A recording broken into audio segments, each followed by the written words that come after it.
இந்த வீடியோ எந்த loan app bank அல்லது ஃபினான்ஷியல் சர்வீஸையும் ப்ரமோஷன் செய்யவில்லை. இது கல்வி மற்றும் பொது தகவல் நோக்கத்திற்காக மட்டும். இந்த நேரத்துல நம்ம கிட்ட நிறைய பேர் கேட்ட கேள்வி என்னன்னா, நான் தங்கம் வாங்கலாமா வேண்டாமா அப்படின்ற ஒரு கேள்வி. ஸோ இந்த இடத்துல டைரக்டா நீங்க வாங்குங்க அப்படின்னு நான் சொல்ல போறது கிடையாது. ஏன்னா இப்ப இருக்கக்கூடிய சூழல் அப்படி இருக்குது. இந்த சூழல் அப்படி என்னதாங்க இருக்கு அப்படின்றது தான் ரொம்ப தெளிவா, ரொம்ப எலாபரேட்டா இல்லாம ரொம்ப சுருக்கமா நமக்கு புரியுற வகையில நான் சொல்ல போறேன். நீங்க தங்கம் வாங்கணும்னு யோசிச்சுட்டு இருக்கீங்கன்னா இந்த வீடியோவை முழுமையா பார்த்துட்டு அதுக்கப்புறமா வாங்கலாமா வேணாமா அப்படின்ற ஒரு முடிவுக்குள்ள போங்க. சரி, அதாவது கோல்டு அப்படின்றது எங்க இருக்கு? நம்ம எல்லாருக்குமே தெரியும். நமக்கு நம்ம ஊர்ல ஒரு சில கொஞ்சமா ஒரு சொற்பமான அளவுக்கு தான் கோல்டு அப்படின்றது இருக்குது. ஸோ கேஜிஎஃப்லாம் நம்ம கேள்விப்பட்டிருக்கோம் இல்லைங்களா, கர்நாடகாவில். ஸோ அங்கே இருக்கு. ஆனால் பெருசாக அதிகமாலாம் கிடையாது. பட் நம்ம 90% வெளியில தான் தங்கம் வாங்குறோம் அப்படின்னு சொல்றாங்க.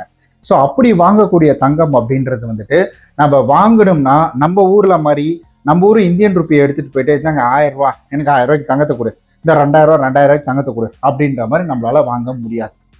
ஒரு 8 கிராம் தங்கத்தை கொடுப்பா, இந்தப்பா 1,20,000 அப்படின்ற மாதிரி கொடுத்து வாங்க முடியாது. ஏன்னா நம்ம ஊர் காசு நம்ம ஊர்ல மட்டும்தான் செல்லும். இது தெரியும்னு நினைக்கிறேன். நம்ம ஊர் காசு நம்ம ஊர்ல மட்டும்தான். இதை நீங்க எடுத்துட்டு போய் வெளிநாட்டுல கொடுத்தீங்கன்னா அவங்க இதை வாங்க மாட்டாங்க. அவங்கள பொறுத்த வரைக்கும் இது வேற ஒரு நாட்டினுடைய பணம். அந்த பணத்தை இங்க எங்கேயுமே கொடுக்க முடியாது. எப்படி ஃபாரின்ல இருக்கக்கூடிய பணத்தை நம்ம இங்க எடுத்துட்டு பண்ண முடியாது. ஸோ ஃபாரின் எக்ஸ்சேஞ்சுன்னு சொல்லுவாங்க பார்த்தீங்களா, அந்த மாதிரி நீங்க ஏர்போர்ட்லயே அந்த பணம் அப்படின்றது சேஞ்ச் பண்ணிக்க முடியும். ஸோ இது அங்கிருந்து வர்றவங்களுக்கு நம்ம ஊர்ல செலவு பண்ணோம்னா நம்ம காசு தான் தேவை. அப்போ நம்ம ஒரு பொருளை வெளிநாட்டுல இருந்து இறக்குமதி பண்றோம் அப்படின்ற பட்சத்துல நமக்கு முக்கியமா என்ன தேவை அப்படின்னு கேட்டீங்கன்னா யூஎஸ் டாலர், அதாவது அமெரிக்கா டாலர் அப்படின்றது தான் நமக்கு வேணும். அந்த அமெரிக்கா டாலர் இருப்பு அப்படின்றத வச்சுதான் நம்ம அதை கொடுத்துட்டு நம்ம வாங்க முடியும். அப்போ இந்த தங்கம் அப்படின்றது ஒரு நாட்டில இருந்து வருதுன்னா அந்த நாட்டில இருந்து வரக்கூடிய தங்கம் இப்போ இது இந்தியா, இது ஒரு நாடு, தங்கம் வச்சிருக்கக்கூடிய ஒரு நாடு. இப்போ வேர்ல்டுலயே எல்லாருமே டிரான்சாக்ஷன் அப்படின்றது அதிகமா எதை வச்சு பண்றாங்கன்னா அமெரிக்கா. அதிகம் 99% அமெரிக்கா டாலர் வச்சு தான் பண்றாங்க. ஸோ இப்போ நம்ம இந்தியா என்ன பண்ணுதுன்னா தங்கம் வாங்குறதுக்காக இந்த நாட்டுக்கிட்ட போகுது, இந்த தங்கம் வச்சுட்டு இருக்கிற நாட்டுக்கிட்ட. இந்த நாடு என்ன செய்யுதுன்னா எனக்கு நீ உன்னுடைய நாட்டுல இருந்து ஏதாவது பொருள் இருந்தா கொடு அப்படின்னு கேட்கலாம். இல்ல எல்லாருக்கும் பொதுவா வேல்யூபிள் இருக்கக்கூடிய அமெரிக்கா டாலர் இருந்தா கொடுன்னு கேட்கும்.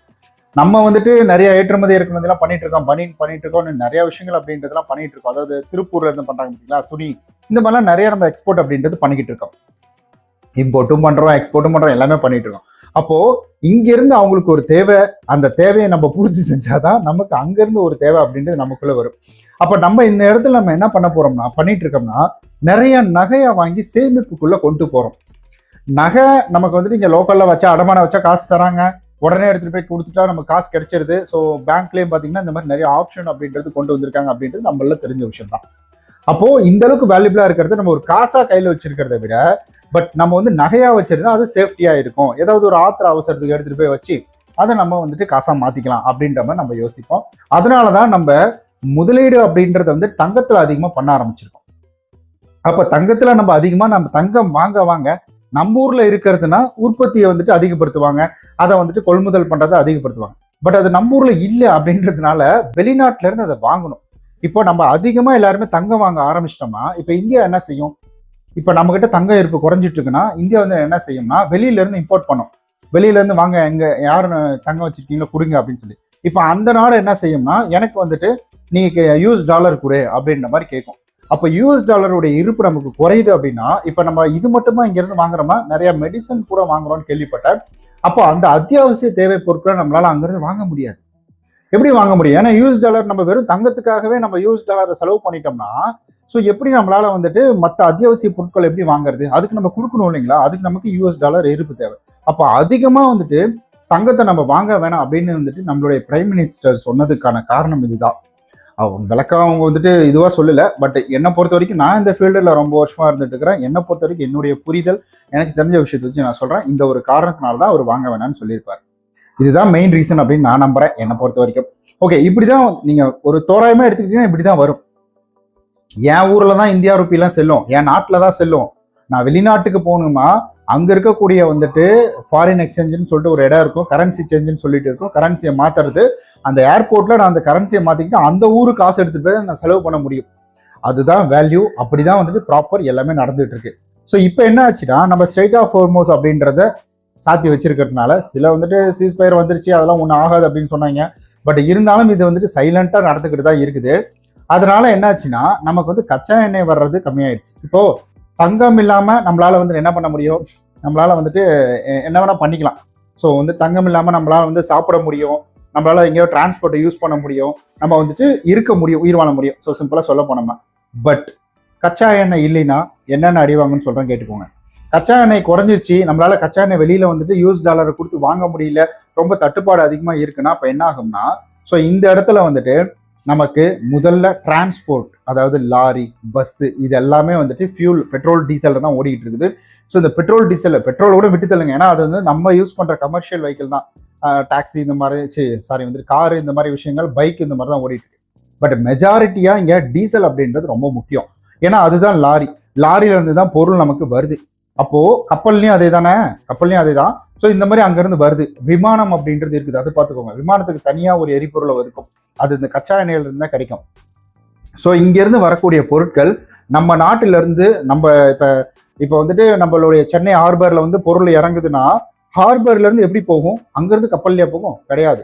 அங்கிருந்து வந்துட்டு ஆட்டோ, அது lorry, bus, sorry lorry, tempo, இந்த மாதிரி வந்து கமர்ஷியல் வெஹிக்கிள் மூலியமா தான் அது டிரான்ஸ்போர்ட் ஆகும். அப்போ கமர்ஷியல் வெஹிக்கிள் ஓடுறதுக்கு பெட்ரோல், டீசல் இல்லைன்னா என்ன ஆகும்? ஸோ ஆப்வியஸா அதிக காசு கொடுத்து டீசலை வாங்கணும். அதிக காசு கொடுத்து டீசலை வாங்கினா இப்போ இங்க உங்களுக்கு 10 ரூபாய்க்கு விற்கக்கூடிய பொருள் வந்து 15 ரூபாய்க்கு விற்கும். ஸோ இதுதான், இந்த மாதிரி வந்துடக்கூடாது அப்படின்றதுக்காக மட்டும்தான். ஸோ வந்துட்டு தங்கம் வாங்குறத கொஞ்சம் குறைச்சிக்கோங்க, அதிகமாக வாங்கி சேமிப்புக்காக அதை வாங்கி வச்சிடாதீங்க அப்படின்ற மாதிரி வந்துட்டு சில தகவல்கள் அப்படின்றது வந்துகிட்டே இருக்கு. சில வல்லுநர்கள் வந்துட்டு இந்த ஃபீல்டில் இருக்காங்க அப்படின்னு அவங்களும் இதை பற்றி தான் வந்துட்டு சொல்றாங்க. ஸோ என்னுடைய புரிதலும் அதுதான். சரி, ஓகே, இப்போ என்னதான்பா செய்யறது இந்த மாதிரி சூழ்நிலை, நான் தங்கமே வாங்கக்கூடாதுட்டா, அப்போ என்னதான் பண்றது அப்படின்னு கேட்டீங்கன்னா, ஸோ எஃப்டிக்கும் கோல்டுக்குமான வித்தியாசத்தை நான் அடுத்து ஒரு வீடியோ போடுறேன். எஃப்டியில் போடலாமா இல்லை கோல்டுலேயே ஒரு சின்ன சின்ன விஷயங்கள் இருக்கு, கோல்டு பாண்டெல்லாம் இருக்கு பார்த்தீங்கன்னா, அதை பற்றி பேசலாமான்றதை நம்ம அடுத்தது பார்த்துக்கலாம். அது வேணும்னா நீங்க கீழே வந்துட்டு கமெண்ட் பண்ணுங்க, நம்ம டிஸ்கஸ் பண்ணலாம். ஓகே, இப்போ வந்துட்டு என்ன பொறுத்த வரைக்கும் என்னன்னா, இருக்கிற காசை நீங்களே இருப்பு வைங்க. ஏன்னா நம்ம ஊர்ல வந்துட்டு இருக்கக்கூடிய பொருள் அப்படியே தான் இருக்கும், நம்ம ஊர்ல இருக்கக்கூடிய காசு அப்படியே தான் இருக்கும், காசெல்லாம் ஒன்றும் ஆகாது. அதனால இப்போதைக்கு இந்த வந்துட்டு இஷ்யூ வந்துட்டு கிளியர் ஆகிற வரைக்கும் கொஞ்சம் அமைதியா நீங்க கையில இருப்பு வச்சுக்கோங்க. ஒரு வந்துட்டு ஒரு 2 சவரம் வாங்க போறீங்கன்னா ஒரு 6 சவரம் இந்த மாதிரி வாங்கிக்கோங்க. இல்லைன்னா வந்துட்டு அதுவும் என்னால் வாங்காம இருக்க முடியும் அப்படின்னா ஸோ அந்த பணத்தை வந்து நீங்க எஃப்டியில கூட போடலாம்.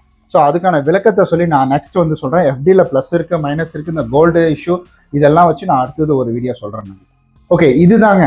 அப்போ கோல்டு வாங்கலாமா வேணாமான்னு கேட்டீங்கன்னா இப்போதைக்கு வந்துட்டு அதை குறைச்சிக்கிறது நல்லது அப்படின்றது என்னுடைய கருத்து. நீங்க இந்த வீடியோ இவ்வளவு தூரம் பார்த்தீங்களா, உங்களுடைய கருத்துக்கள் என்ன அப்படின்றத கீழே மறக்காம கமெண்ட் பண்ணிருங்க. கண்டிப்பா நம்ம நெக்ஸ்ட் வீடியோவில் சந்திக்கலாம்.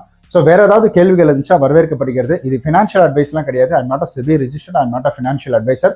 இது முழுக்க முழுக்க என்னுடைய அனுபவம், நான் பார்த்த விஷயங்களை வச்சு உங்கள்கிட்ட ஷேர் பண்ணிக்கிறேன். தேங்க்யூ.